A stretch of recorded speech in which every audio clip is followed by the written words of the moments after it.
राधे राधे सभी को। मैं खुशी और ये है मेरे लड्डू गोपाल। आज मैं आपको अहोई माता की कथा सुनाऊंगी। चलिए शुरू करते हैं।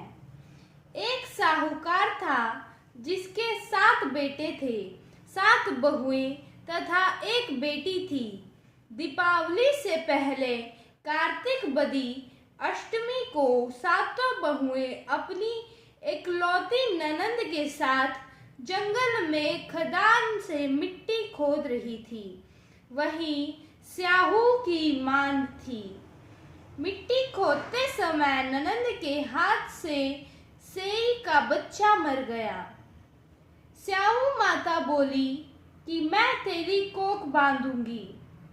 तब ननंद अपनी 7 भाभियों से बोली कि तुम में से मेरे बदले कोई अपनी कोख बंधवा लो। सब भाभियों ने अपनी कोख बंधवाने से इनकार कर दिया, परंतु छोटी भाभी सोचने लगी कि यदि मैं कोख नहीं बंधवाऊंगी तो सासू जी नाराज हो जाएंगी।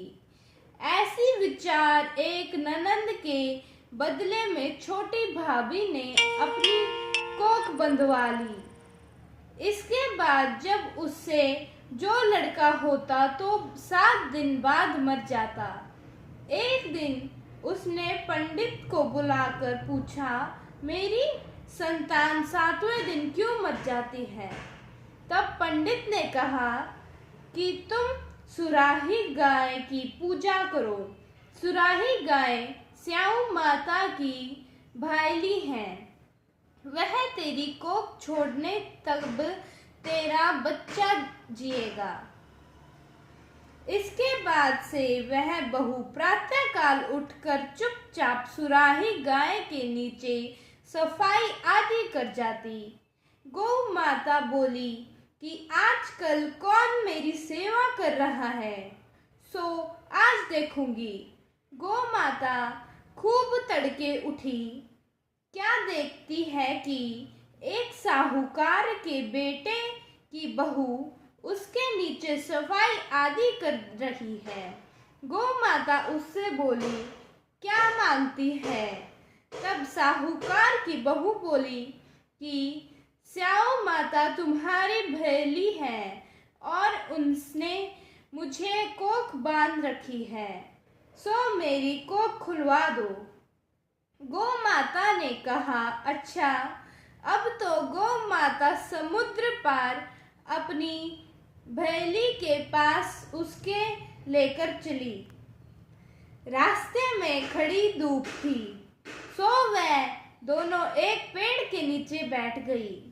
थोड़ी देर में एक सांप आया और उसी पेड़ पर गरुड़ पंछी का बच्चा था।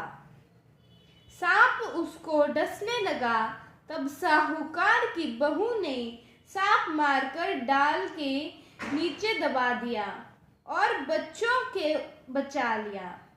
थोड़ी देर में गरुड़ पंखनी आई तो वहां पर खून पड़ा देखकर साहूकार की बहू को चोंच मारने लगी। तब साहूकारनी बोली कि मैंने तेरे बच्चों को नहीं मारा, बल्कि सांप तेरे बच्चों को डसने को आया था। मैंने तो उसे तेरे बच्चे की रक्षा करी है। यह सुनकर गरुड़ पंखनी बोली कि मांग, तू क्या मांगती है? वह बोली, 7 समुद्र पार स्याऊ माता रहती है, हमें तू उनके पास पहुंचा दे। तब गरुड़ पंखनी ने दोनों को अपनी पीठ पर बिठाकर स्याऊ माता के पास पहुंचा दिया।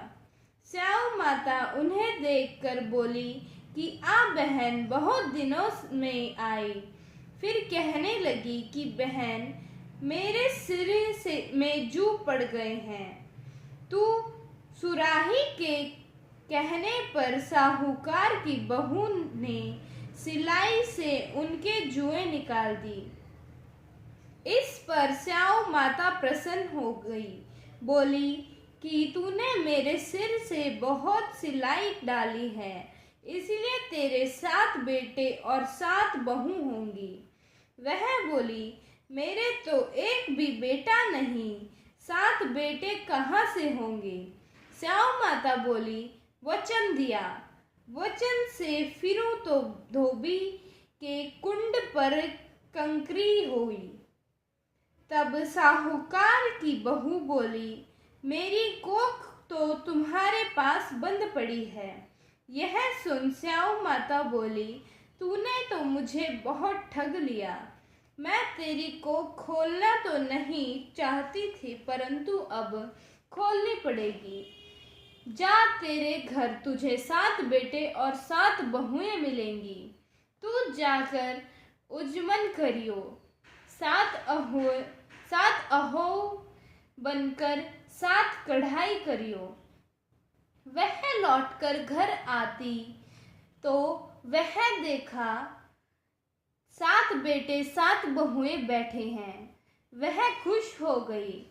उसने 7 बहुओं बनाई, 7 उजमन किए तथा 7 कढ़ाई की। रात्रि के समय जेठानियां आपस में गई।